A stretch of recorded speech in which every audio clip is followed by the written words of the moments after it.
कर दिया।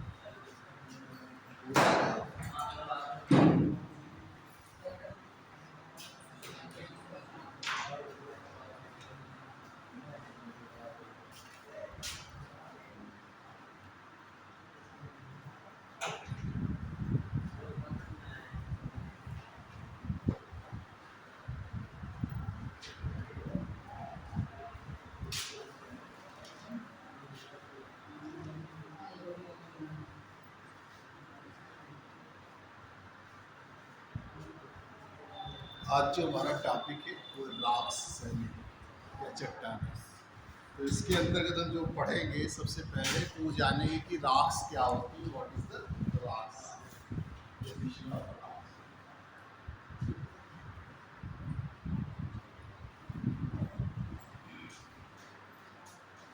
फिर इसी में पढ़ेंगे क्लासिफिकेशन ऑफ चट्टानों का वर्गीकरण।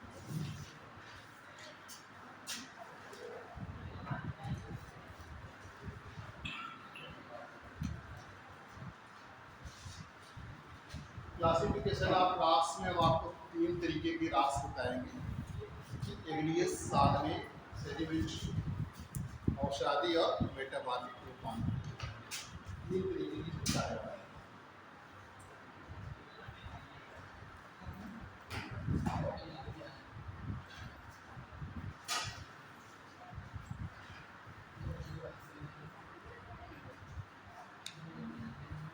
और जब हम इस पे चर्चा करेंगे एग्नियस रॉक का अलग अलग रॉक्स बताएंगे, तो प्रत्येक चट्टान की हम आपको विशेषता क्या होती है, उसका महत्व क्या है और उसका वितरण क्या है। 3 चीजें प्रत्येक जो है इस बताती है। जैसे एग्नियस रॉक लेंगे तो पहले उसकी आपको विशेषताएं बताएंगे, उसकी क्या विशेषता है, फिर उसका क्या इम्पोर्टेंस है, महत्व क्या है और फिर उसका डिस्ट्रीब्यूशन, वितरण, कहाँ पर जो चट्टानें स्थिति की पाई जाती है। हम सबसे पहले जाने कि रॉक्स क्या होती है, शैलें क्या होती है। तो शैलें जो है वास्तव में पृथ्वी पर जितने भी प्रकार के पदार्थ पाए जाते हैं, यानी कि पृथ्वी पर पाए जाने वाले समस्त पदार्थ, पृथ्वी पर पाए जाने वाले समस्त पदार्थ, ठीक, जो धातुएं नहीं है, ठीक, चाहे वो चीका मिट्टी की तरह मुलायम हो और चाहे ग्रेनाइट के तरीके कठोर हो, क्या कहलाती, चट्टानें कहलाती, रॉक्स कहलाती। अब इसको लिखते हैं, निकाल लीजिए आप रॉक्स शैलें। पृथ्वी पर पाए जाने वाले वे समस्त पदार्थ, पृथ्वी पर पाए जाने वाले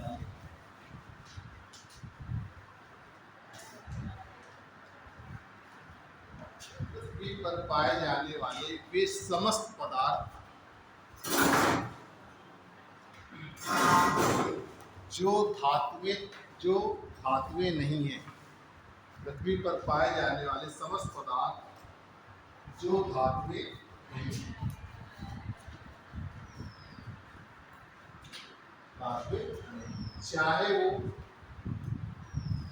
चाहे वो चीका मिट्टी की तरह मुलायम हो,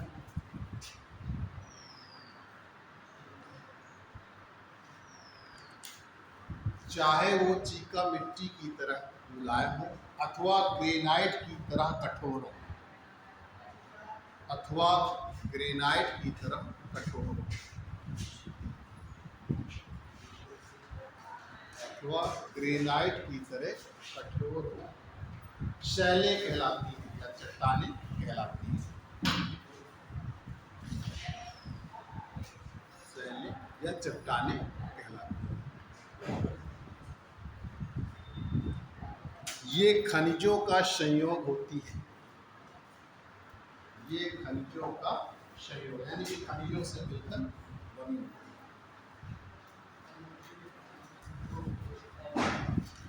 ये खनिजों का संयोग, यानी कि विभिन्न प्रकार के खनिजों से बनी होती है। ये विभिन्न प्रकार के खनिजों का संयोग होती है।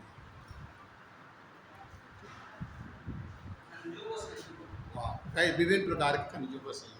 मिनरल्स जो पाए जाते हैं, मिनरल्स जो विभिन्न प्रकार के तत्व पाए जाते हैं पृथ्वी पर विभिन्न प्रकार के तत्व पाए जाते हैं। पृथ्वी की सतह पर ठोस अवस्था में पाए जाते हैं और पृथ्वी की आंतरिक अवस्था है उसमें जो है आपकी द्रव अवस्था में पाए जाते हैं, जिनसे हमारा क्या कहते हैं पृथ्वी का निर्माण होता है, जिससे कृष्ण का निर्माण होता है। जैसे सिलिका है, एल्यूमिनियम है, आयरन है, सोडियम है, मैग्नीशियम है, पोटेशियम, ये 8 तत्व मेन रूप से। वैसे तत्व तो जो होते हैं वो 2000 से भी अधिक है।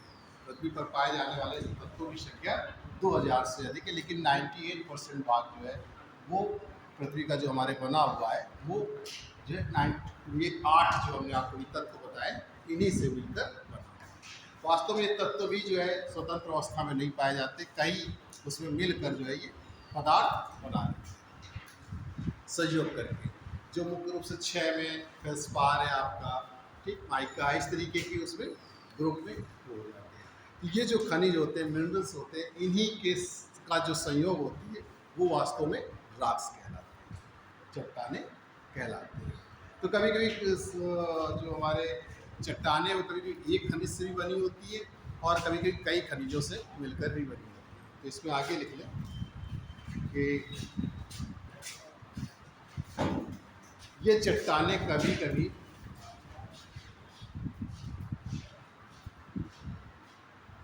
एक खनिज से निर्मित होती है,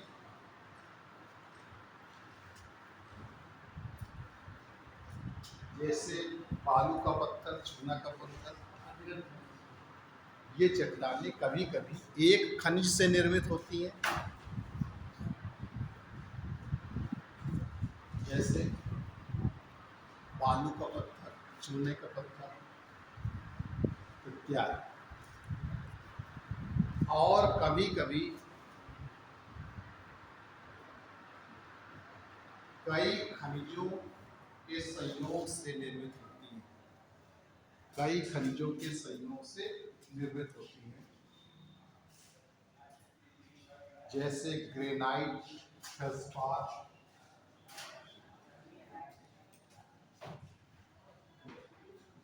जैसे ग्रेनाइट, फेल्सपार, अभ्रक, माइका इत्यादि।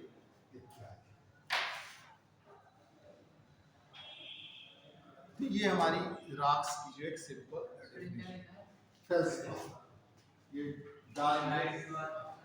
साइलेंट है फेल्सपार। एक आप मार्कर लाएंगे काम नहीं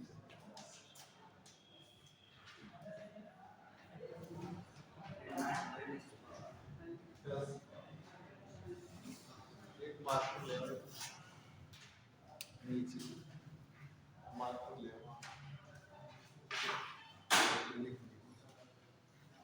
कोई चलेगा।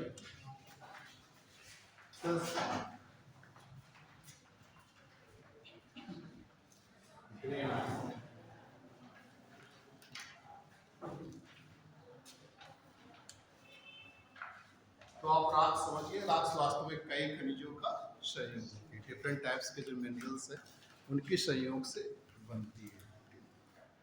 अब ये क्लासिफिकेशन ऑफ रॉक्स जो है शैलों का वर्गीकरण वो हम उसकी उत्पत्ति के आधार पर बताएंगे, ठीक, on the basis of the mod of origin, जैसे उनकी उत्पत्ति हुई, उत्पत्ति की प्रक्रिया है उसके आधार पर। ये जो है 3 प्रकार की होती है, रॉक्स हमारी 3 प्रकार की होती है।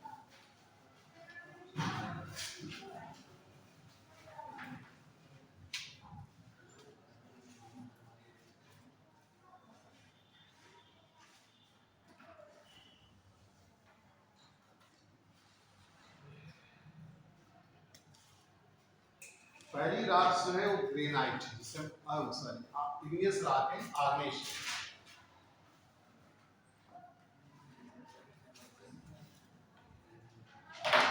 तो पहली जो प्रकार की शैलें हैं वो आग्नेय शैलें हैं, दूसरी है अवसादी शैलें और तीसरी है, तो आप लिख लीजिए एडिट डालिए, शैलों का वर्गीकरण। शैलों का वर्गीकरण।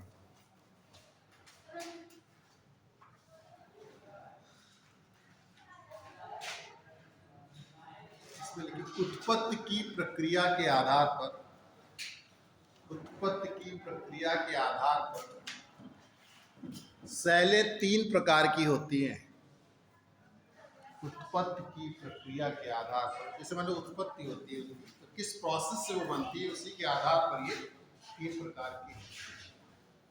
On the basis of the mode of origin they are classified into 3 types.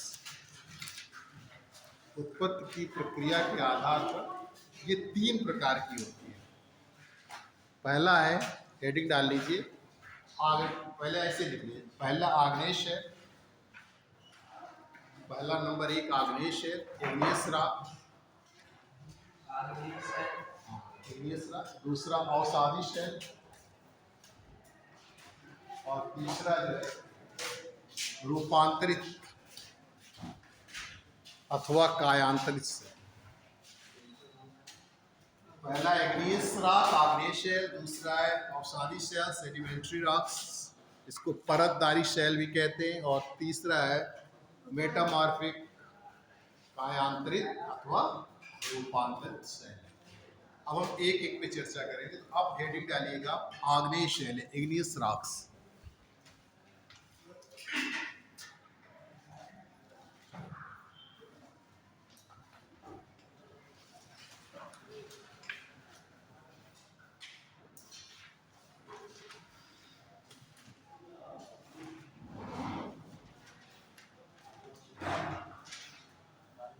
जो इग्नियस शब्द है, यानी जो आग्नेय शैल है, इग्नियस शब्द है, जो आग्नेय शैल का इंग्लिश मतलब अंग्रेजी के रूप में सिनोनिम्स है, समानार्थी है उसका।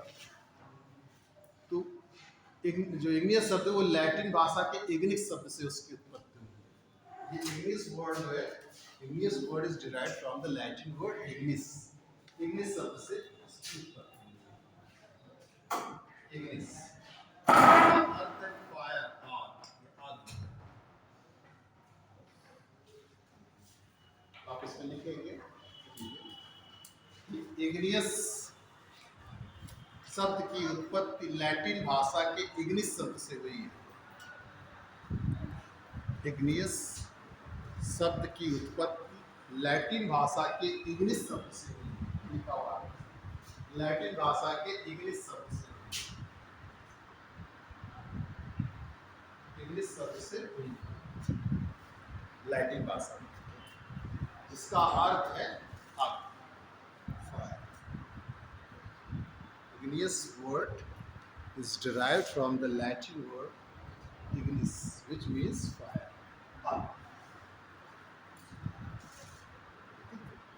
आग्नेय शैलें जो है, इनका संबंध जो है किससे? आग्नेय से, मतलब ज्वालामुखी से, या आग्नेय से तात्पर्य ज्वालामुखी ऊर्जा से। इसमें लिख लीजिए आग्नेय शैलों का संबंध ज्वालामुखी से, आग्नेय शैलों का संबंध ज्वालामुखी से है।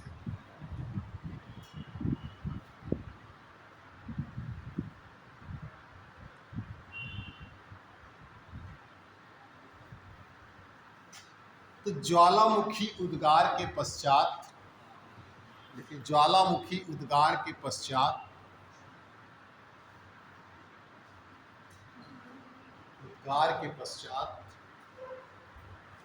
पृथ्वी के आंतरिक भाग में मैग्मा, पृथ्वी की सतह के नीचे भी ले सकते हैं, पृथ्वी के आंतरिक भाग या पृथ्वी की सतह के नीचे मैग्मा, पृथ्वी की सतह के नीचे मैग्मा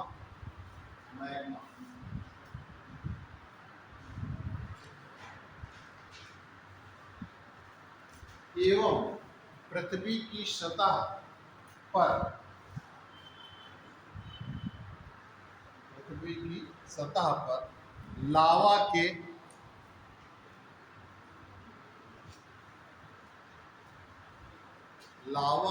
ठंडे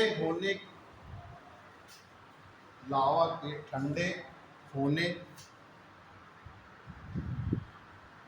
व जमने के पश्चात जिन शैलों का निर्माण होता है उन्हें आग्नेय शैल कहते हैं।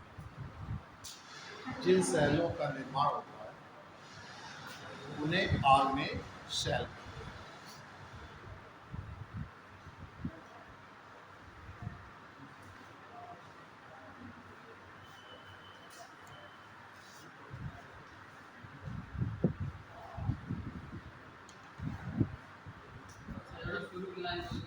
फिर से सुन ले। ज्वालामुखी उद्गार के पश्चात पृथ्वी के आंतरिक भाग में मैग्मा व पृथ्वी की सतह पर लावा के ठंडे व इसके जमने के पश्चात जिन शैलों का निर्माण होता है उन्हें हम आग्नेय शैलें कहते हैं। ठीक, जैसे ज्वालामुखी का उद्गार हुआ तो जब तक उन तरल पदार्थ रहता है हॉट गर्म एवं तब तरल वो मैग्मा रहता है। वही जब पृथ्वी की सतह पर ऊपर आ जाता है तो उसको लावा के नाम से जानते हैं। तो ये दो है आपका मैग्मा और लावा। जब तक वो पृथ्वी की सतह के नीचे रहेगा तब तक वो मैग्मा है, जब पृथ्वी की सतह के ऊपर आएगा तो लावा। तो कभी कभी मैग्मा जो होता है पृथ्वी की सतह पर ना पहुंचकर पृथ्वी की आंतरिक भाग में ही ठंडे होने के पश्चात जम जाता है और शैलों का निर्माण। और कभी कभी वो ऊपर पृथ्वी की सतह पर पहुंचकर जो है जब आ जाता है तो लावा निकलता है जो उसके ठंडे होने के पश्चात जो ठंडे होने के पश्चात जो जम जाती है, लावा जम जाता है। इसके बाद जो शैलें निर्माण होती है वो भी आपकी आग्नेय शैलें कहलाती है। तो इस तरीके से दो रूपों में आंतरिक और बाह्य दो रूपों में आग्नेय शैलों का निर्माण होता है। उसी के आधार पर आंतरिक जो आग्नेय शैलें हैं वो दो प्रकार की हो जाती है। एक आंतरिक आग्नेय शैलें जिन्हें हम और दूसरी जो है आपकी बाह्य आग्नेय शैलें। तो दो तरीके की आग्नेय शैलें हो जाती है। लेकिन हम इससे पहले जो है ये जान लें कि आग्नेय शैल जो होती है विशेषताएं क्या होती है। क्या आप इसी में लिख लें पहले कि आग्नेय शैलें दो प्रकार की होती हैं। आग्नेय शैलें दो प्रकार की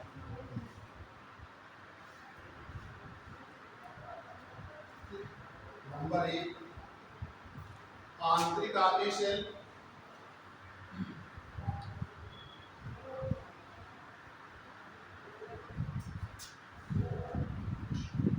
अथवा अंतर्निर्मित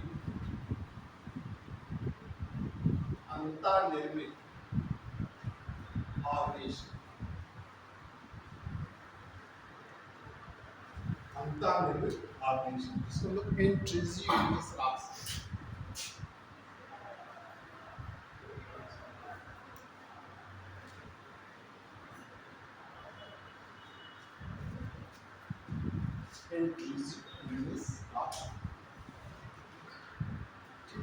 तो इसमें आप लिख लें इंट्रिजिव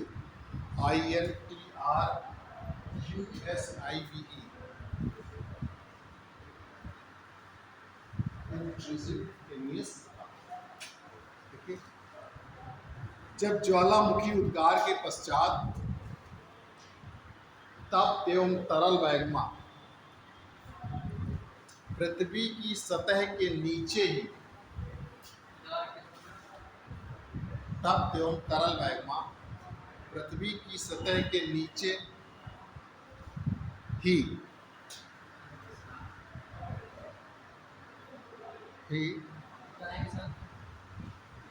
जमकर ठोस रूप धारण कर लेता है। तो उससे निर्मित शैलों को अंतःनिर्मित आग्नेय शैलें कहते हैं।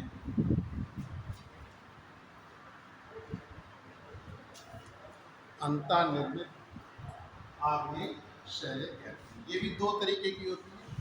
तो लिख ले गहराई के आधार पर ये दो प्रकार की होती है। अंतर्निर्मित आग्नेय शैलें के जो उदाहरण है आपकी ग्रेनाइट, स्फटिक,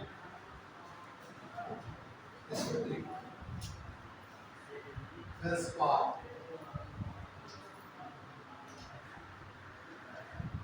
आंतरिक आग्नेय शैलें दो तरीके की होती हैं। एक पाताली आग्नेय शैल और एक जो होती है मध्यवर्ती आग्नेय शैल।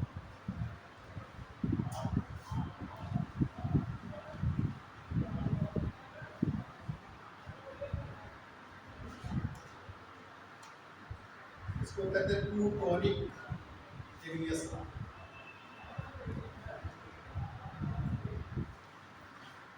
और दूसरा है मध्यवर्ती आग्नेय शैल।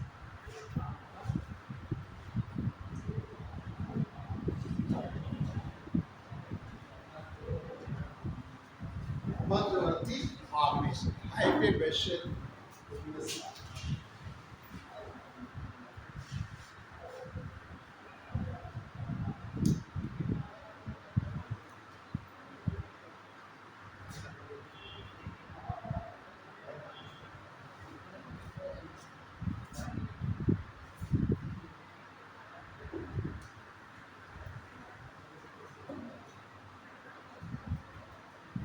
अब आप इसको समझ लीजिए।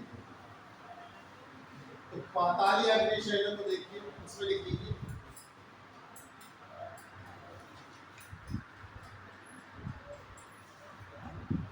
जब तप्त एवं तरल मैग्मा अधिक गहराई पर जमकर ठोस रूप धारण कर लेता है,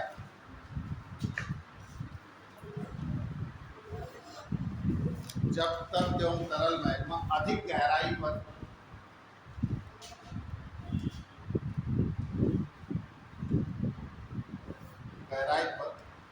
ठंडे होने के पश्चात जमकर ठोस रूप धारण कर लेता है, ठंडे होने के पश्चात जमकर ठोस रूप धारण कर लेता है,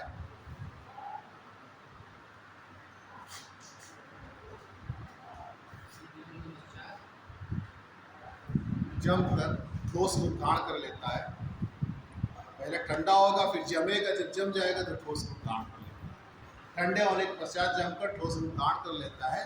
तो इससे निर्मित शैल को पाताली आग्नेय शैल कहते हैं, जैसे ग्रेनाइट।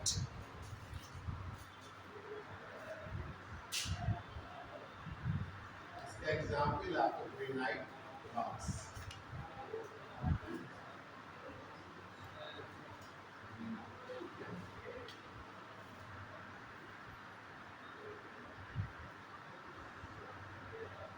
कर लिया।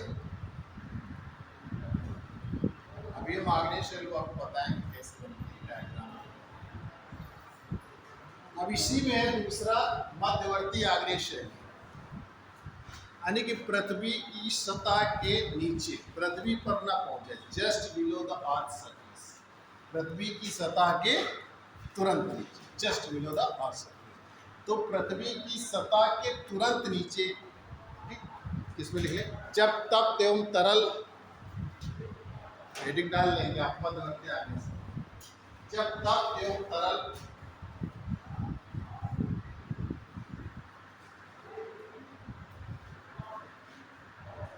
मैग्मा पृथ्वी की सतह के तुरंत नीचे पहुंचकर,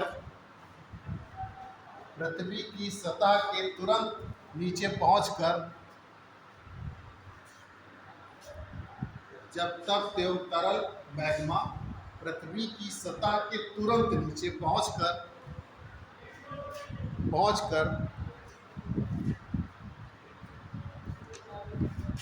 ठोस रूप धारण कर लेता है, तो उससे निर्मित शैलों को मध्यवर्ती आग्नेय शैल कहते हैं। क्या? उससे निर्मित शैलों को मध्यवर्ती आग्नेय शैल कहते हैं। ये कई रूपों में आपको दिखाई देते हैं, जैसे लैपोलिथ है, शिल है, लैकोलिथ है, फैकोलिथ है। ये 5-6 इसके रूप में हम ये बताएंगे।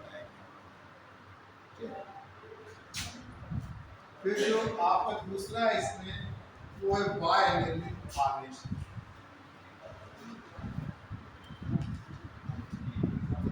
वाय निर्मित या वाय आग्नेय शैल,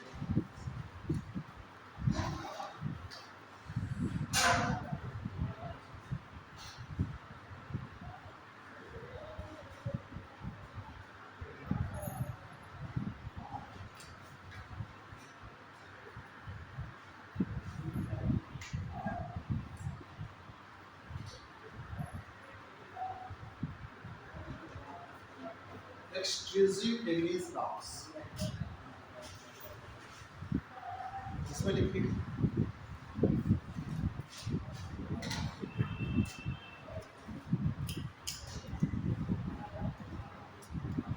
ज्वालामुखी उद्गार के पश्चात, ज्वालामुखी उद्गार के पश्चात जब तप्त एवं तरल मैग्मा पृथ्वी की सतह पर लावा के रूप में पहुंच गया, जब ज्वालामुखी उद्गार के पश्चात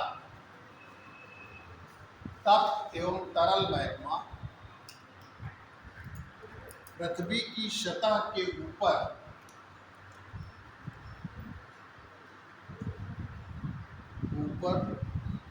पहुंचकर लावा के रूप में ठंडे होने के पश्चात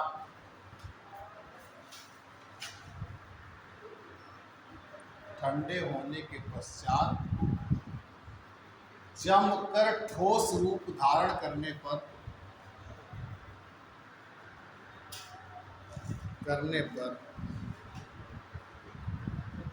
जिन शैलों का निर्माण होता है वो बाह्य आग्नेय शैलें कहलाती हैं। लावा के रूप में ठंडे होने के पश्चात जमकर ठोस रूप धारण करने से जिन शैलों का निर्माण होता है उसे बाह्य निर्मित या बाह्य आग्नेय शैल कहते हैं, जैसे बेसाल्ट।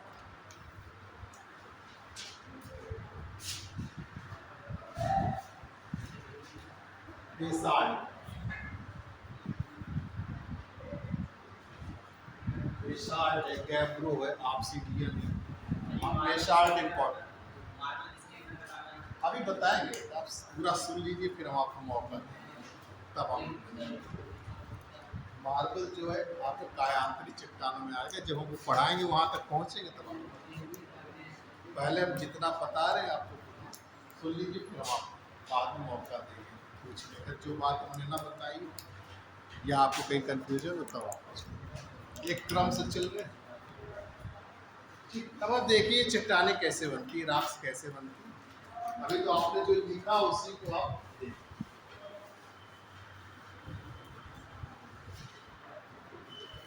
देखिए अर्थ सरफेस है, पृथ्वी की सतह।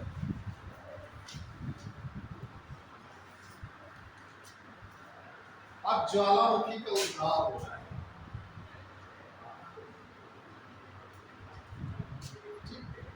वोल्केनिक एक्सप्लोजन हुआ, ज्वालामुखी उद्गार। अब यहाँ से तप्त एवं तरल मैग्मा जाएगा। अब दो कंडीशन है उसके पास, या तो पृथ्वी की सतह के ऊपर चला जाएगा या तो पृथ्वी की सतह के नीचे रहेगा। अभी हम मान रहे हैं कि वो पृथ्वी की सतह के नीचे ही है। पृथ्वी की सतह के नीचे भी दो कंडीशन है, या तो वो अधिक गहराई में और या तो वो पृथ्वी की सतह के समीप। तो यहाँ पर जो आपकी दरारें, संधियाँ, ज्वाइंट्स वगैरह पाए जाते हैं, तो उनमें ये क्या करता है, मैग्मा जो होता है जाकर फंस जाता है और उसी में ठोस रूप धारण कर लेता है ठंडे होने से। तो यहाँ पे दरारें और संधियाँ होती है, तो इसी जगह जाके जब अधिक गहराई, मान लीजिए यहाँ पर जाकर ये जम गया, ऐसे ठोस रूप धारण कर, ये आपकी क्या हो गई, प्लूटोनिक igneous रॉक।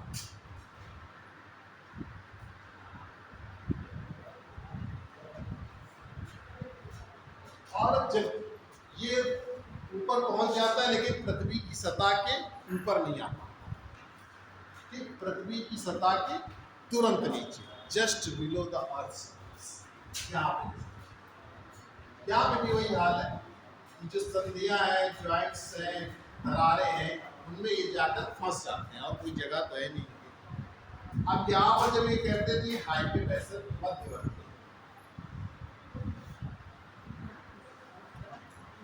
अब ऊपर भी दो तरीके से जा सकता है, या तो पृथ्वी एक्सप्लोजिव टाइप में जाएगा और या तो वाइट टाइप में जाएगा, शांत प्रकार से ज्वालामुखी का विस्फोट होगा, या तो जो है बड़ी तेजी से विस्फोट होगा, एक्सप्लोजिव। यहाँ पर अगर ज्वाइंट मिल जाते हैं, उसके सब्जी वगैरह मिल जाते हैं, तब तो धीरे धीरे जाता है, नहीं तो वो पृथ्वी की क्रस्ट को तोड़ देता है। तो पहले बड़ी तेजी से उछलता है जाके, ठीक, जाके वायुमंडल में, और फिर वो ठंडा, फिर गिरेगा, फिर गिरने के बाद वो ठंडा होने के पश्चात यहाँ पर जो आपके पृथ्वी की सतह पर जो बनती है रॉक्स वगैरह, ये आपकी क्या कहलाती है?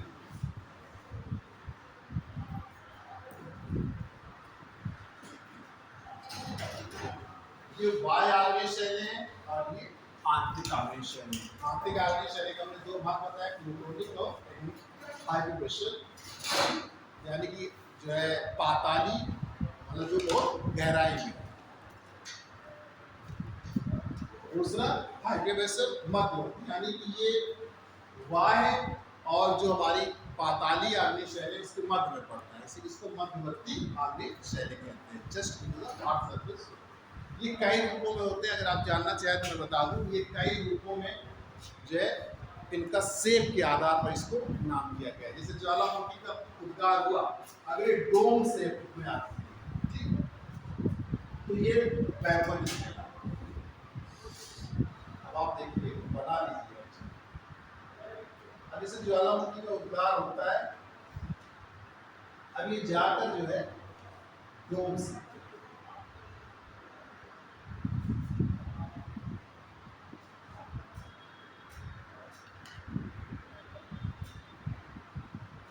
डोम शेप में रहती है, तो ये आपकी क्या हो जाती है? बैकवर्ड कहलाती है।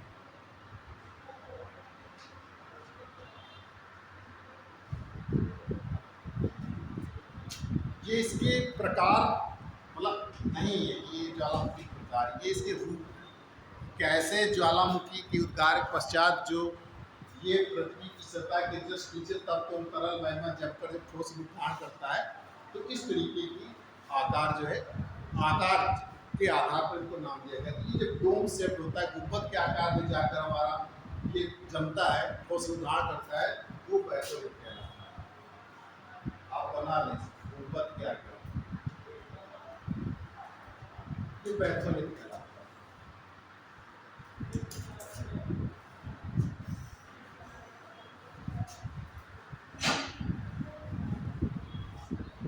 ये जब उत्तर ढाल कारक स्लोप के रूप में जाता है, तो ये आपका लैकोलिथ कहलाता है।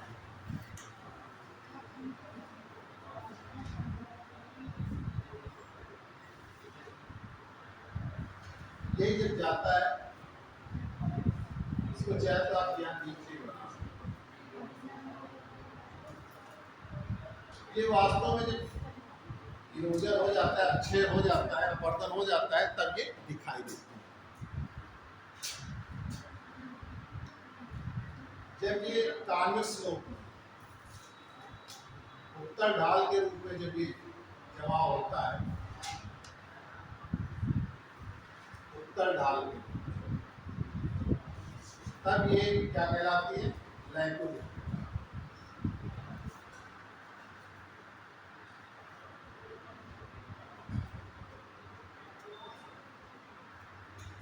एग्जाम में आता है, इनको बना लीजिए, आपको तो हमारे बताने को।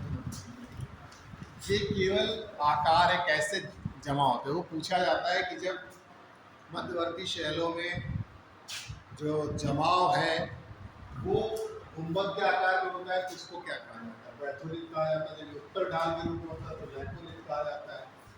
और जो आप बताने जा रहे हैं वो इम्पॉर्टेंट, इसको पैकोलिथ कहा जाता है।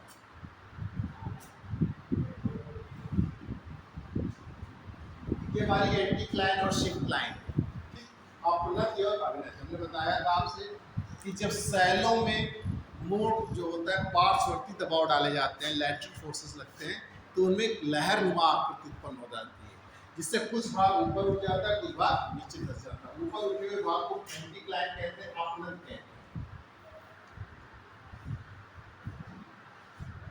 और नीचे धसे हुए भाग को अभिनत कहते हैं, सिंक्लाइन। अब जब ये मैग्मा आता है और इन्हीं के बीच फंसता है, इन्हीं के बीच फंस जाता है, ठोस उखाड़ कर लेता है, तो उसको हम लोग फैको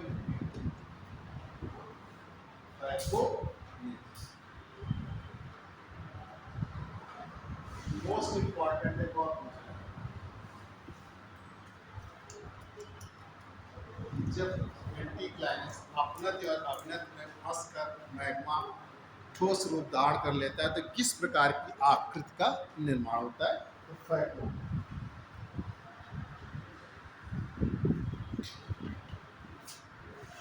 फिर अगर दीवार की भाग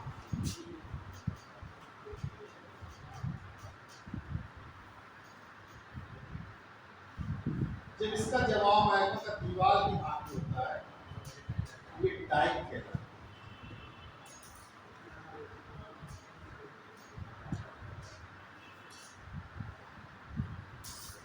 टाइप बनाते जाइए आप तुम।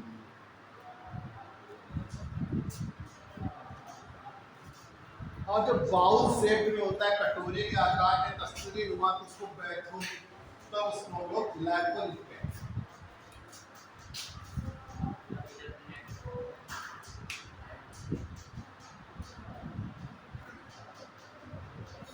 जब बाउल शेप कटोरा नुमा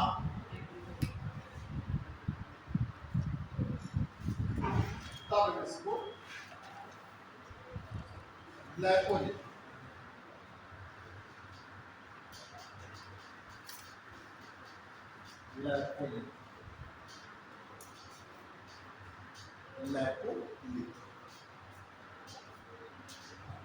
और जब लठ के समान हो इसकी आकृति बनती है।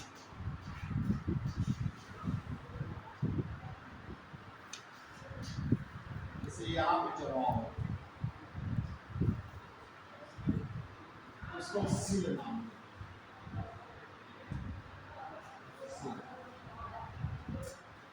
एंग्लो सैक्सन वर्ड है सिल, उसका मीनिंग होता है लठ।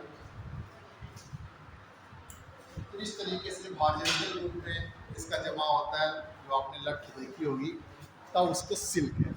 तो ये इसके 6 ये रूप प्रकार नहीं है, रूप हाइपी वैसे जो मध्यवर्ती आग्नेय शैल है उनका जमाव इन्हीं रूपों में होता है।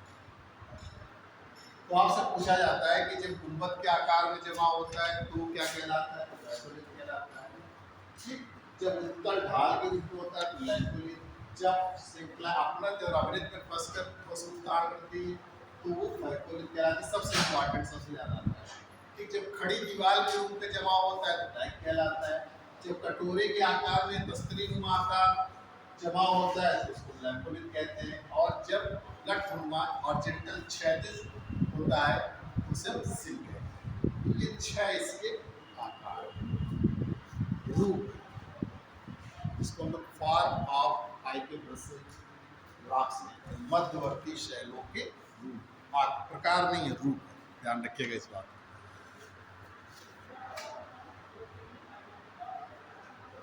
अब आपको आग्नेय शैली समझ में आ गई कि आग्नेय शैलों का निर्माण कैसे होता है। अब आप इनकी विशेषताएं देख लीजिए, क्या कैरेक्टरिस्टिक्स है।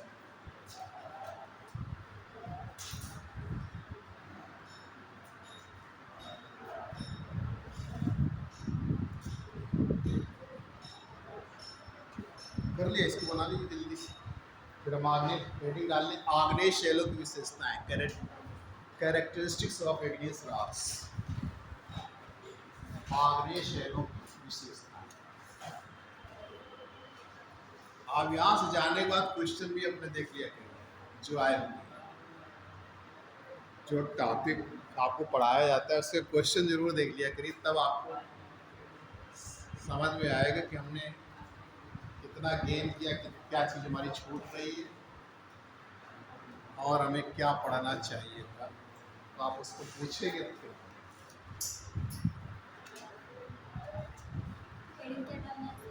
आग्नेय शैलों की विशेषता, कैरेक्टरिस्टिक्स ऑफ इग्नियस रॉक्स। आखिरकार इनकी क्या विशेषताएं हैं?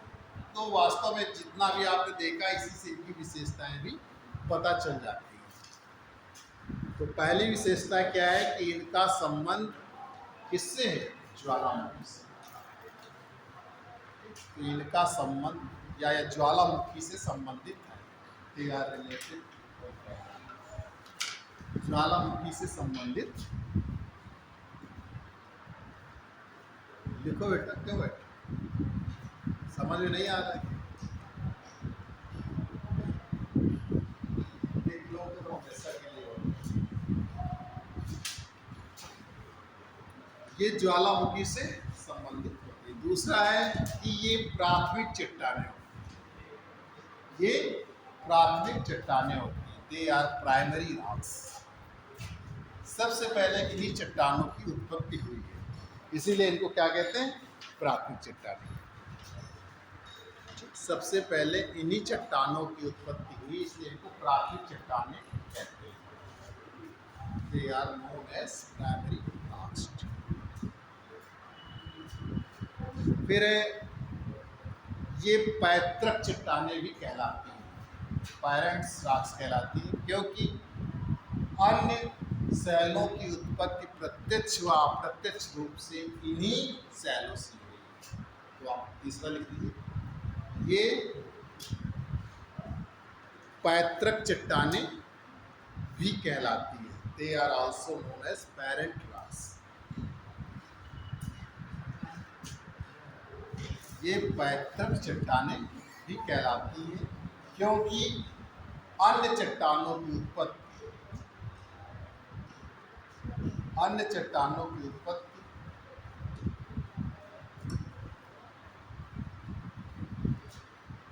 इन्हीं चट्टानों से प्रत्यक्ष या अप्रत्यक्ष रूप से हुई है।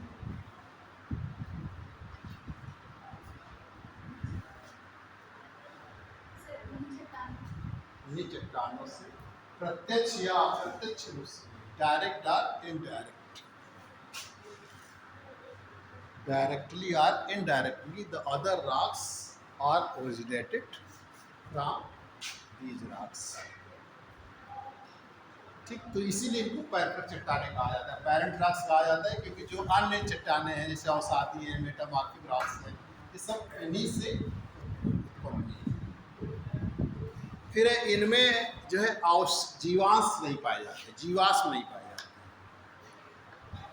इन शैलों में जीवाश्म नहीं पाए जाते या जीवांश नहीं पाए जाते, यानी कि जीवों के अवशेष नहीं पाए जाते।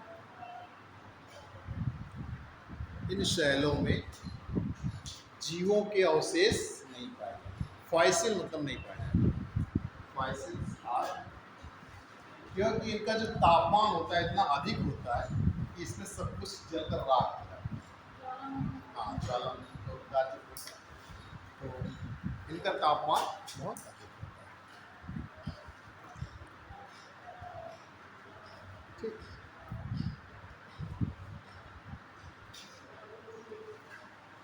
तो ये मेन जो है इसकी विशेषता है।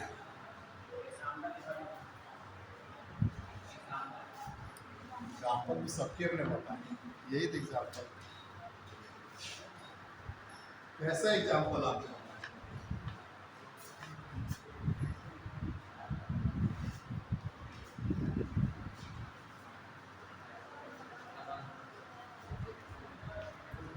इनमें परतें नहीं पाई जाती, इनमें परतें नहीं पाई जाती, क्योंकि आप जानते हैं जैसे ज्वालामुखी का उद्गार हुआ तो ये तुरंत आप बाहर निकली और ठंडी हो जाती, तो परत का बनने का इनका नहीं समय बनता है, परतें, तो इनमें परतें नहीं पाई जाती। ये भी ध्यान रखिए, क्योंकि आगे हम आपको परतदार चट्टानी पढ़ाएंगे, इनमें परतें नहीं पाई जाती। सामान्यतः ये कठोर होती है, रवेदार दानेदार भी। सामान्यतः ये कठोर, रवेदार व दानेदार होती है। अब देखिए कहाँ कहाँ पाई जाती है, इनका जो है वितरण कहाँ कहाँ पाया जाता है। सबसे पहले महत्व जान लीजिए, इनका महत्व क्या है। इनमें जो है आपके खनिज अयस्क जो है मिलते हैं, जो खनिज होते हैं जैसे लौह अयस्क है, मैग्नीज है, अभ्रक है, ये पाए जाते हैं। तो महत्व में लिख लीजिए पहले, विभिन्न प्रकार के खनिज जैसे लौह अयस्क महत्व लिखेगा।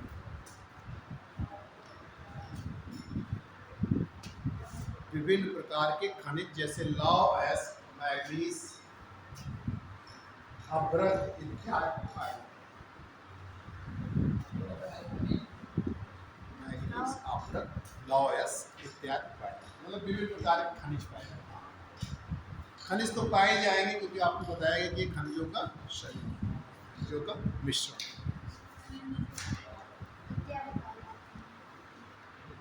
दूसरा जो इसमें इनसे काली मिट्टी का निर्माण होता है, जैसे बेसाल्ट से, तो बेसाल्ट से काली मिट्टी का निर्माण होता है, बेसाल्ट राख से। तो काली मिट्टी के निर्माण में सहायक, काली मिट्टी के निर्माण में सहायक।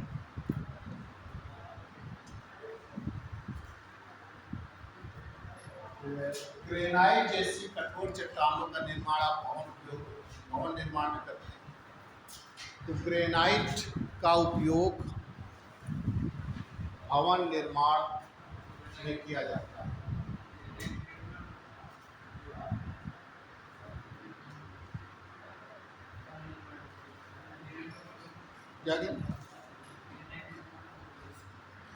ग्रेनाइट का उपयोग भवन निर्माण में किया जाता है।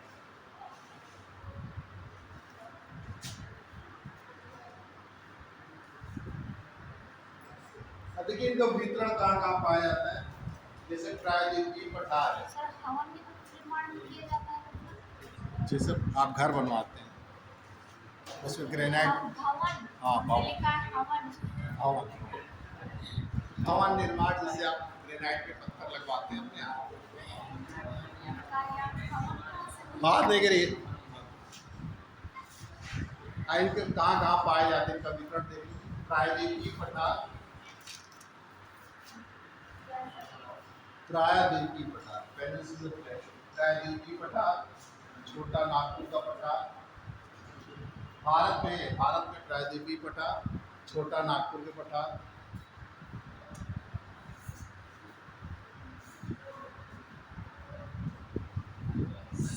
संयुक्त राज्य अमेरिका व कनाडा की जो लॉरेंशियन सीड पाई जाती है, संयुक्त राज्य अमेरिका व कनाडा में लॉरेंशियन सीड, लॉरेंशियन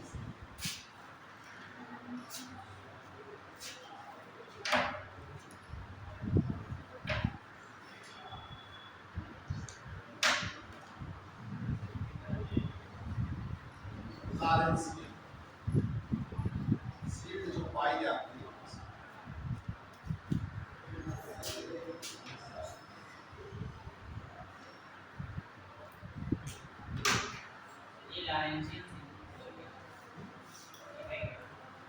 ये क्रस्ट क्षेत्र है जो ज्वालामुखी से निर्मित क्षेत्र, लॉरेंशियन कनाडा में और उसमें पाया जाता है। इट इज पठार, लॉरेंशियन प्लेटो कनाडा में मुख्य रूप से पाया जाता है और थोड़ा बहुत भाग इसका संयुक्त राज्य अमेरिका में आता है। कि लॉरेंशियन पठार कहाँ पे स्थान, ठीक। तो इतना आप जो है ब्राजील के भी पठार में पाया जाता है, ब्राजील के पठारी का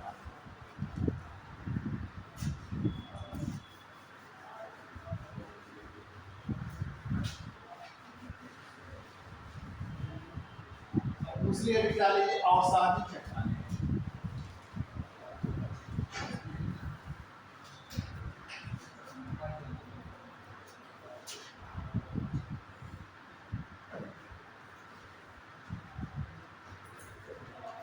अवसादी शैलें, सेडिमेंट्री,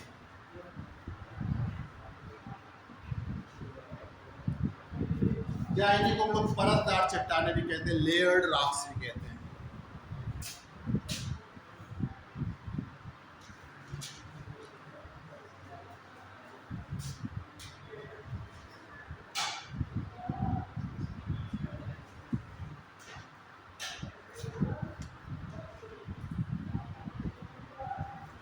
जैसा इसका नाम है औषधि, तो ये जो सेडिमेंट्री है, सेडिमेंट्री जो शब्द है वो लैटिन वर्ड से आया है, लैटिन वर्ड के सेडिमेंटम शब्द से आया है। सेडिमेंट्री शब्द की उत्पत्ति लैटिन भाषा के सेडिमेंटम,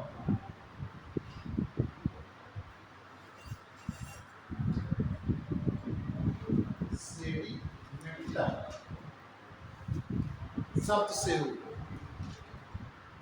ये सेडिमेंट्री राशि यानी सेडिमेंट्री शब्द की उत्पत्ति लैटिन भाषा के सेडिमेंटम शब्द से हुई है, जिसका अर्थ है स्थिर हो जाना,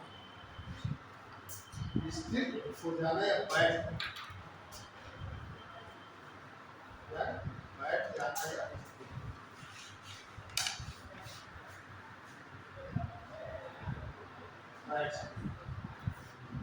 to settle down. Sedimentary word is derived from the Latin word sedimentrum, which means to settle down. अब जैसे इसमें आप देख रहे हैं कि अवसाद यानी इस प्रकार की शैलों का निर्माण कैसे होता है, अवसादों के समूह से होता है। जो अवसाद लाए जाते हैं नदियों के द्वारा बहाकर या हवाओं के पवनों के द्वारा उड़ाकर, जब वो एक जगह पर अवसाद इकट्ठे हो जाते हैं और वो धीरे धीरे इकट्ठे होकर ठोस रूप धारण कर लेते हैं, तो उनसे अवसादी शैलों का निर्माण होता है। और ये एक बार नहीं, मान लीजिए एक बार वायु हवा उड़ाकर जो है लाई, फिर उसने जमा कर दिया, फिर कुछ समय बाद फिर जो है उड़ाकर लाई, फिर इसके ऊपर जमा कर दिया, तो इस तरीके से परत दर परत बनती रहती है। इसीलिए हम इसको परतदार चट्टानें भी कहते हैं, लेयर्ड रॉक्स। इसमें लिख लीजिए कि इस प्रकार की शैलों का निर्माण, इस प्रकार की शैलों का निर्माण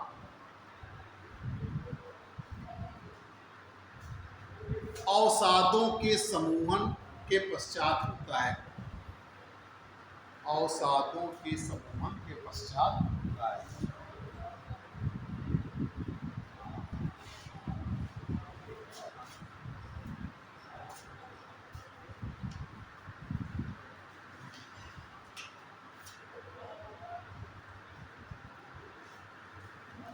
अभी अपने रचना के आधार पर कैसे इनकी रचना होती है उसके आधार पर ये तीन प्रकार की होती है, जैसे चट्टान चूड़ों से निर्मित, रासायनिक पदार्थों द्वारा निर्मित शैलें और जीवों के द्वारा निर्मित शैलें। तो पहला इसमें देखिए चट्टान चूड़ से निर्मित।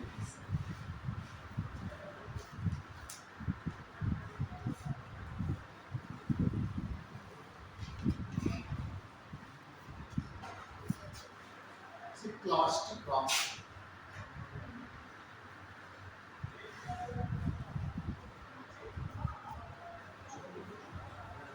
चट्टानें होती हैं उनके चूड़ से। हमने आपको पहले ही बताया था कि चाहे अवसादी हो चाहे मेटामॉर्फिक रॉक्स हो, वो सब आर्य शैलों के से ही प्रत्यक्ष या अप्रत्यक्ष रूप से मिलते हैं। अब चट्टान चूड़ से निर्मित शैल जैसे आपका चूना पत्थर, बालू का पत्थर आप नदियों में देखते हो, सेल है, चीका मिट्टी, लोहेस, अगर आपने सुना हो कि लोहेस का प्रकार, लोहेस का मैदान चीन में पाया जाता है, जो वायु के द्वारा उड़ाकर लाए गए चीका मिट्टी जो बहुत महीन।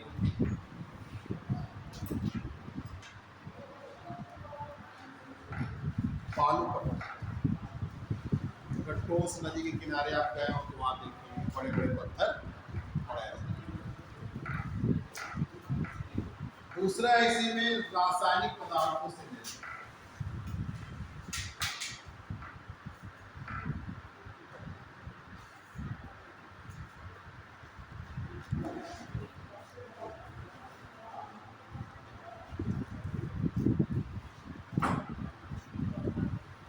रासायनिक पदार्थ जैसे आपका जिप्सम, नमक की चट्टान,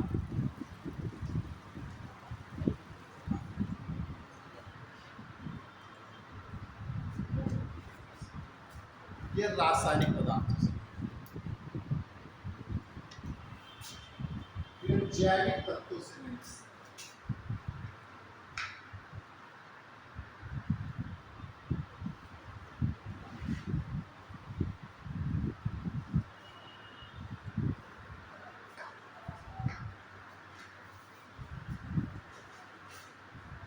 जैसे चूने का पत्थर,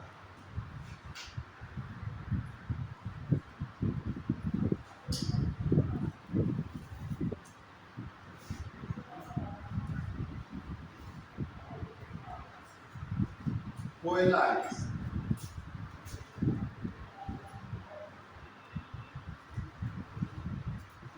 और सिलिका प्रदान इसी में हो जाती है, जैसे रेडियो लेरेना और डायटम सैले, तो वो भी जैविक, तो यानी कि जैविक तत्वों से निर्मित होती है, जैसे हमारे जो अवशेष होते हैं उनसे ये निर्मित होती है।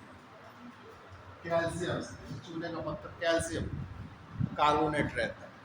कोयला पेड़ पत्तियों और वनस्पतियों जैसे दब गई, आप जानते हैं भारत में भी ऐसी ना कटे हुए बहुत प्राकृतिक पटाख एक औदाब बन गया, डिप्रेशन हो गया, तो जिससे वहाँ पर जो पेड़ पौधे वनस्पतियाँ थी सब उसी में क्या हो गई, दब गए। फिर कालांतर में आगे चलकर अधिक ताप और दाब के कारण किसे परिवर्तित हो गई, कोयले में परिवर्तित हो गई।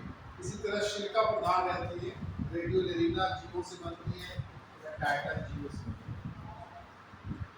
सिलिका प्रधान जो सैले से, वास्तव में सिलिका प्रधान सैले होती है, लेकिन वो बनती किससे, रेडियो लेरिना और डायटम जीव पाए जाते हैं, उनके अवशेषों से निर्मित। तो इस तरीके से ये आपकी औषधि शैलें हैं। औषधि शैलों की विशेषताएं औषधि शैलों की विशेषताएं।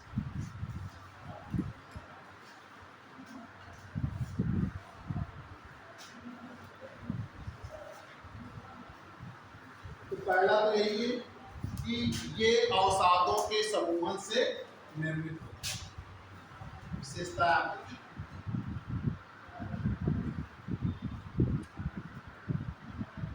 ये औषधों के समूहन से निर्मित होता है।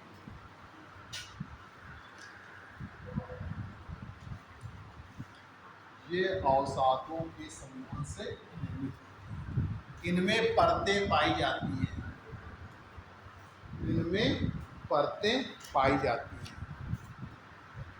दूसरा देखिए, इनमें परतें पाई जाती हैं, इनमें जीवांश पाए जाते हैं, जीवों के अवशेष पाए जाते हैं।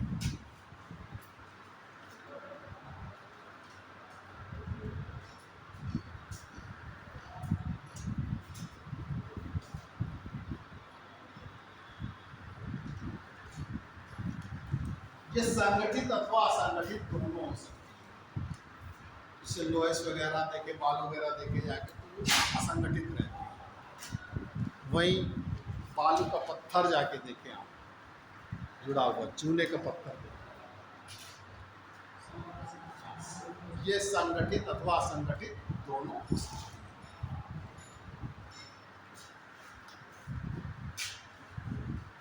इनमें संधि तथा जोड़, इसमें संधि तथा जोड़ पाए जाते हैं।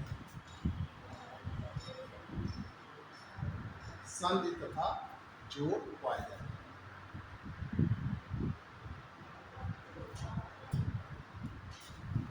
अधिकांश चट्टानें कोमल होती हैं और अपरदन से शीघ्र प्रभावित हो जाती हैं।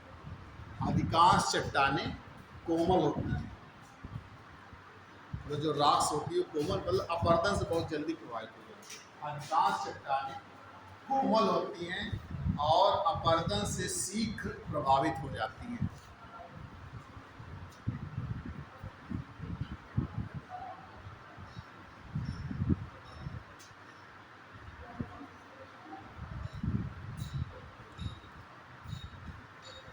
भूपृष्ठ के सर्वाधिक क्षेत्र में, ठीक, भूपृष्ठ के सर्वाधिक क्षेत्र ब्रैकेट में 75%, भूपृष्ठ के सर्वाधिक क्षेत्र ब्रैकेट में 75% पर इनका विस्तार पाया जाता है। भूपृष्ठ में सर्वाधिक फैली हुई है, विस्तृत भूपृष्ठ की केवल बात हो रही है ऐसे। अब इनका महत्व देख लीजिए, महत्व लिखिए। इनमें अनेक प्रकार के रासायन पोटास एवं नमक प्राप्त होता है, एवं नमक रसायन पोटास एवं नमक प्राप्त होता है।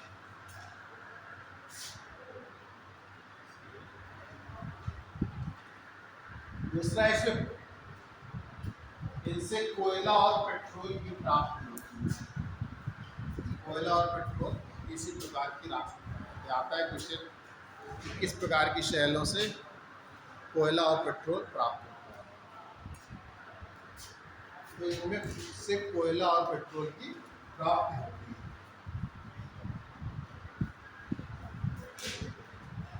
है। इनसे उपजाऊ मिट्टी प्राप्त होती है। जैसे आप नदियों के किनारे देखते हैं बार बार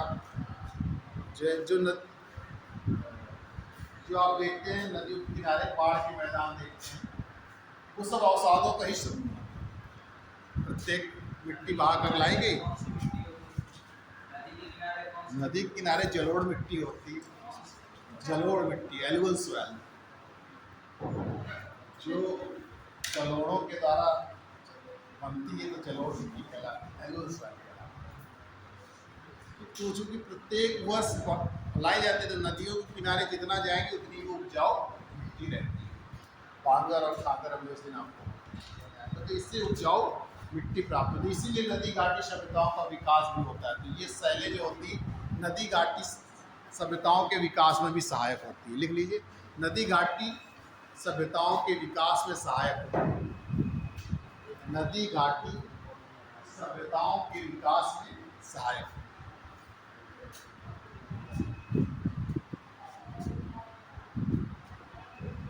बलुआ पत्थर का उपयोग भवन निर्माण में किया जाता है। बलुआ पत्थर का उपयोग भवन निर्माण में होता है। बलुआ पत्थर आपकी तरफ तो बहुत प्रयोग होता है, यहाँ प्रयोग तो होता है, खुद ही आप देखते हैं। बलुआ पत्थर का उपयोग भवन निर्माण में होता है। जिप्सम का उपयोग चीनी मिट्टी बर्तन के उद्योग में होता है। जिप्सम का उपयोग चीनी मिट्टी बर्तन उद्योग में होता है।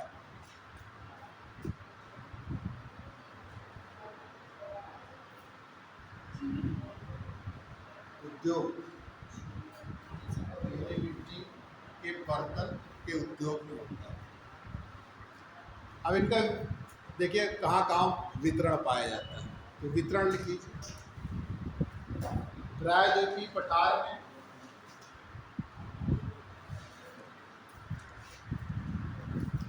नदी घाटी क्षेत्र, प्रायद्वीपीय पठार में, नदी घाटी क्षेत्र।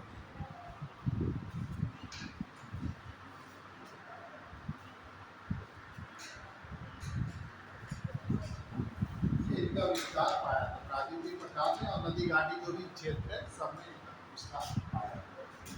गंगा है, यमुना है, सब में इसका विस्तार पाया जाता है, ब्रह्मपुत्र। अब अगली ये देखिए तीसरी, कायांतरित अथवा रूपांतरित शैलें।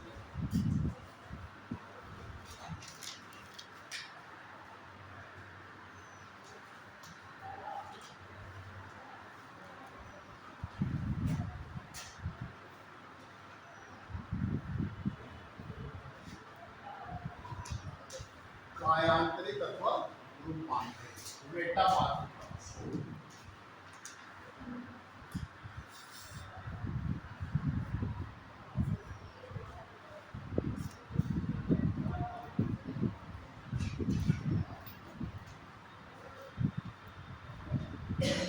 मेटामॉर्फिक शब्द है, ये ग्रीक वर्ड से बना है। मेटामॉर्फिक शब्द ग्रीक वर्ड मेटामॉर्फोस से उत्पन्न हुआ। ग्रीक वर्ड मेटामॉर्फोस, इसका मतलब है to change in the form, रूप में परिवर्तन।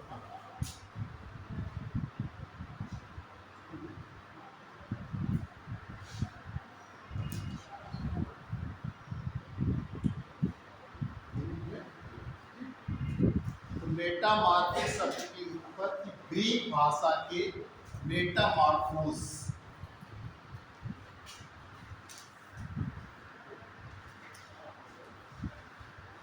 शब्द से हुई है। लिख लीजिए, मेटामॉर्फिक शब्द की उत्पत्ति ग्रीक भाषा के मेटामॉर्फोस शब्द से हुई है, जिसका अर्थ है टू चेंज इन फॉर्म, रूप में परिवर्तन हो जाना।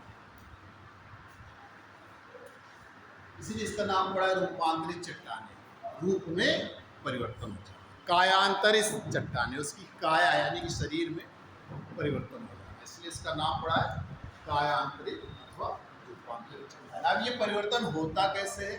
अपने आप तो हो नहीं जाएगा, तो ताप अथवा दाब, या तो ताप के माध्यम से रूप में परिवर्तन हो सकता है या दाब अथवा दोनों के संयुक्त प्रभाव से, अथवा दोनों के संयुक्त प्रभाव से, मतलब या तो केवल ताप का प्रभाव पड़ेगा या तो केवल ताप का, अथवा दोनों, ताप और दाब दोनों प्रभाव जब पड़ता है तो बिना विघटित और बिना वियोजित, विदाउट डिसइंटीग्रेशन एंड डिकम्पोजिशन, बिना विघटित और वियोजित हुए जब उसके रूप में, क्योंकि किसी का विघटन और वियोजन हो जाता है तो वो तो अपने आप रूप में परिवर्तन हो जाएगा।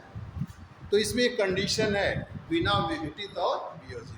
तो इसमें क्या है कि जब ताप अथवा दाब अथवा दोनों के संयुक्त प्रभाव से शैलों के बिना विघटित अथवा वियोजित हुए उनके रूप में परिवर्तन हो जाता है, तो ऐसी शैलें रूपांतरित अथवा कायांतरित शैलें। एक शब्द जरूर याद रखना, बिना विघटित और बिना वियोजित, विदाउट डिसइंटीग्रेशन एंड डिकम्पोजिशन। ना तो डिकम्पोज होना चाहिए और ना डिसइंटीग्रेट होना चाहिए, तब जब रूप में परिवर्तन होगा तब वो कायांतरित शैलें कहलाएंगी। आप लिख लीजिए जल्दी से, ताप अथवा दाब, ताप अथवा दाब अथवा दोनों के संयुक्त प्रभाव से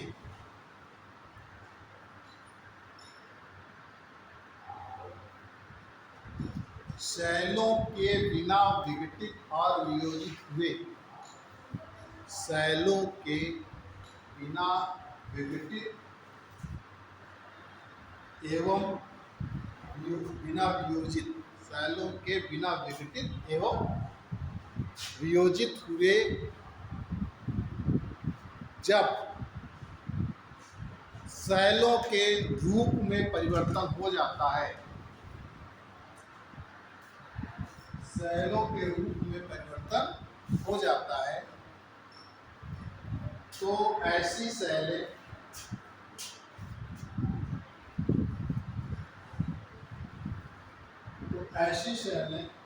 रूपांतरित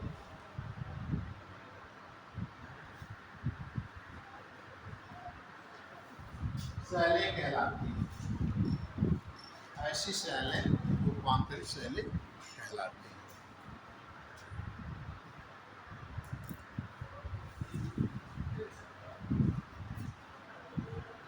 अब जैसे चूने का पत्थर है, ये कैसी राख से? अवसादी राख से, और वो अधिक ताप और दाब के कारण परिवर्तित हो जाता है संगमरमर। इसमें आपने उदाहरण के लिए,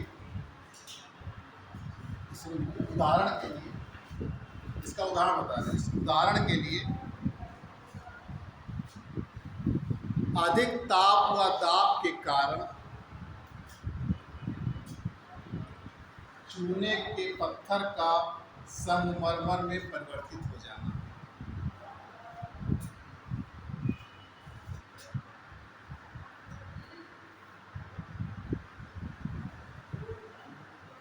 अब देखिए, कुछ चट्टानें हैं जो बदल जाती है, जैसे ग्रेनाइट।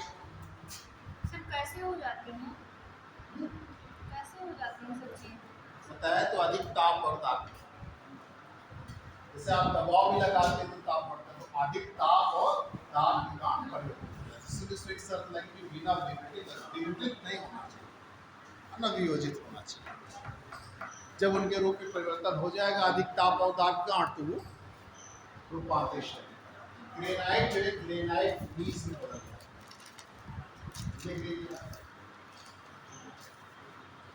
ये आता है कौन किसमें परिवर्तित होता है। ये सारी ग्रेनाइट रॉक्स है, ये आग्नेय है। साइनाइट साइनाइट बीच में बदल जाता है।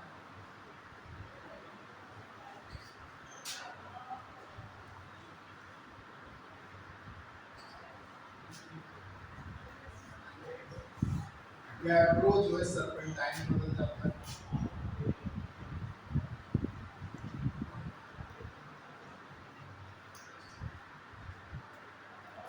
और बेसाल्ट स्लेट में बदल जाता है।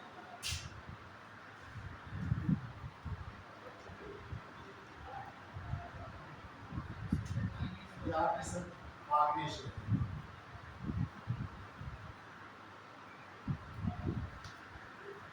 इसी तरह अवसादी शैली आप देख लीजिए, चूना पत्थर,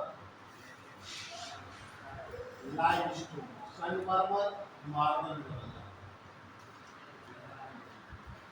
ये इम्पोर्टेंट है, तो बहुत पूछा है। सबसे ज्यादा एक पूछा जाता है। बलुआ पत्थर क्वार्टजाइट में बदल जाता है।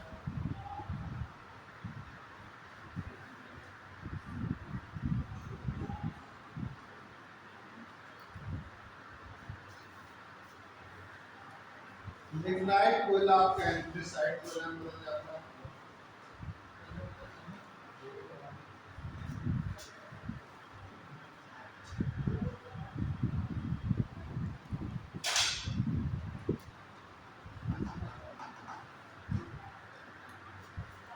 बिटुमिनस कोयला जो आपका हीरा और ग्रेफाइट कोयला में।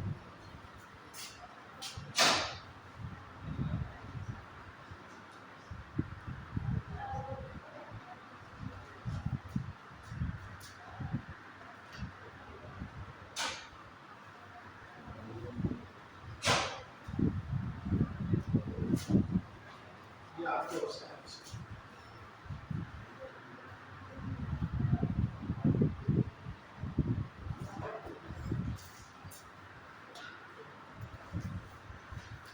सबसे इम्पोर्टेंट है आपका ये चूना पत्थर संगमरमर, इसको जरूर याद रखना, बहुत पूछा जाता है।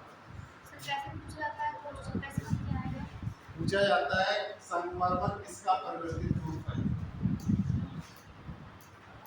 संगमरमर किसका परिवर्तित रूप, या चूना पत्थर किसमें परिवर्तित हो जाता है। इनकी विशेषताएं आप देखिए।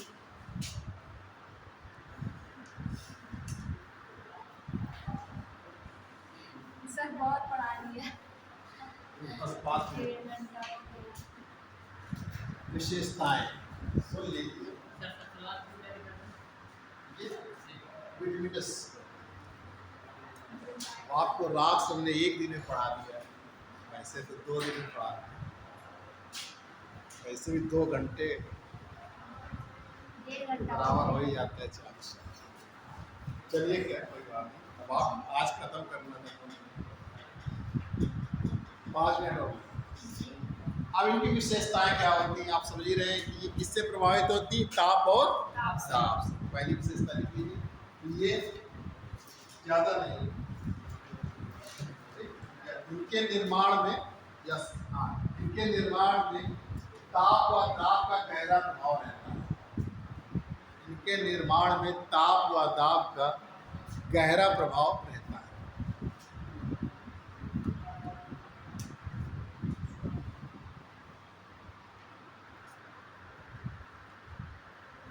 जीवाश्म नहीं पाए जाते,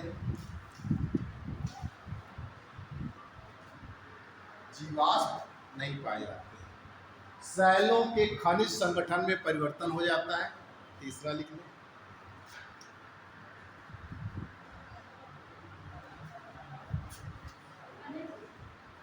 सैलों के खनिज संगठन में परिवर्तन हो जाता है।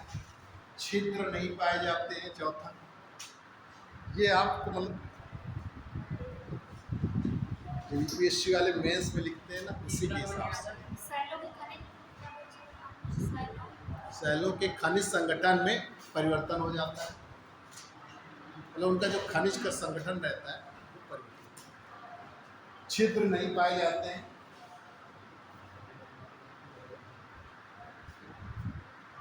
अन्य चट्टानों की अपेक्षा अधिक कठोर होती है। अन्य चट्टानों की अपेक्षा अधिक कठोर होती है।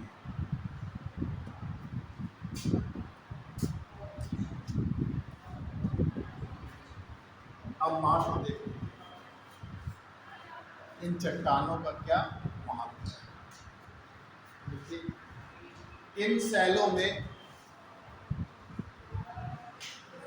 विभिन्न प्रकार के खनिज अयस्क, इन शैलों में विभिन्न प्रकार के खनिज अयस्क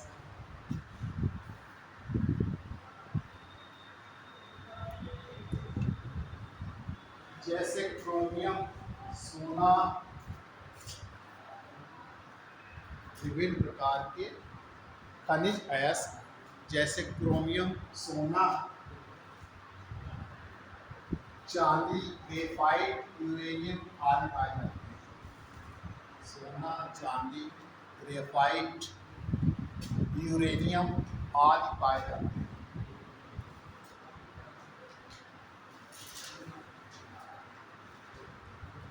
संगमरमर का उपयोग भवन निर्माण में किया जाता है। दूसरा, संगमरमर का उपयोग भवन निर्माण में किया जाता है।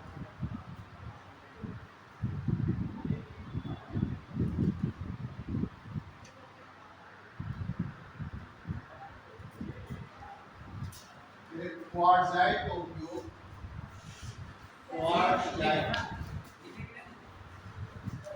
क्वार्ट्जाइट का उपयोग धातु उद्योग में किया जाता है। क्वार्ट्जाइट धातु उद्योग में किया जाता है। ग्रेफाइट व हीरा बहुउपयोगी होते हैं। ग्रेफाइट व हीरा बहुउपयोगी। अब इनका वितरण देख लीजिए कहाँ पाया। बस लास्ट है, एक दो लाइन। वितरण, ये जो जितनी भी प्राचीन हमारे पठार पाए जाते हैं या लैंड है, वहाँ हर जगह के पाए जाते हैं। जैसे ऑस्ट्रेलिया हो गया, ब्राज़ील हो गया, भारत का प्राचीन पठार हो गया, सब जगह इनका वितरण पाया जाता है। सभी प्राचीन पठारों में पाई जाती है। सभी प्राचीन पठारों में पाई जाती है। भारत में प्रायद्वीपीय पठार सभी प्राचीन पठारों में पाई जाती है। भारत में प्रायद्वीपीय पठार, प्रायद्वीपीय पठार, ब्राज़ील के पठार में, ब्राज़ील के पठार में, पश्चिमी ऑस्ट्रेलिया में, पश्चिमी ऑस्ट्रेलिया में, यूरोप में स्कैंडिनेविया, ऑस्ट्रेलिया,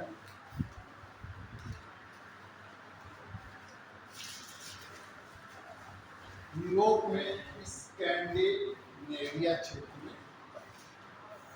बस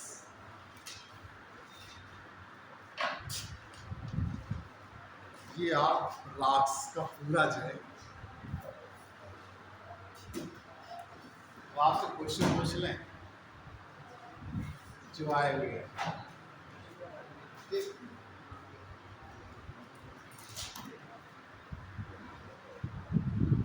चलिए पहला क्वेश्चन सुनिए।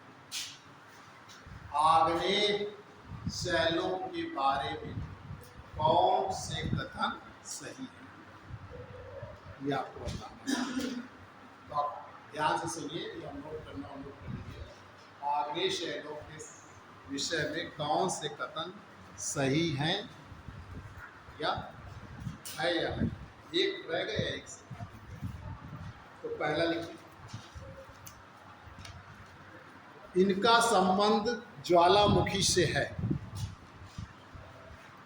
इनका क्वेश्चन है, पहला लिखिए, आग्नेय शैलों के संबंध में कौन कथन सही है या है। पहला है, इनका संबंध ज्वालामुखी से है। इनका संबंध ज्वालामुखी से है। दूसरा लिखिए, भूपृष्ठ में भूपृष्ठ में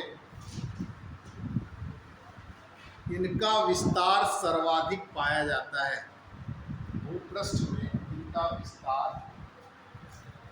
या इनका क्षेत्रीय विस्तार सर्वाधिक पाया जाता है। तीसरा देखिए,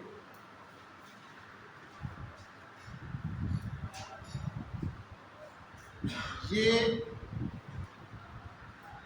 पैतृक चट्टानें कहलाती हैं। ये पैतृक चट्टानें कहलाती हैं।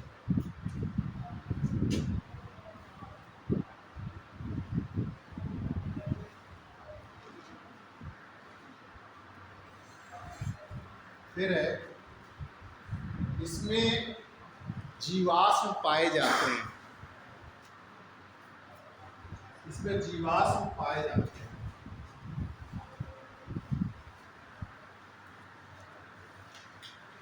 बताइए इसमें कौन से सही है? पहला क्या है? उनका संबंध ज्वालामुखी से है, ये तो सही होगा। दूसरा क्या है? इनका भूपृष्ठ में सर्वाधिक विस्तार पाया जाता है, सही है कि नहीं?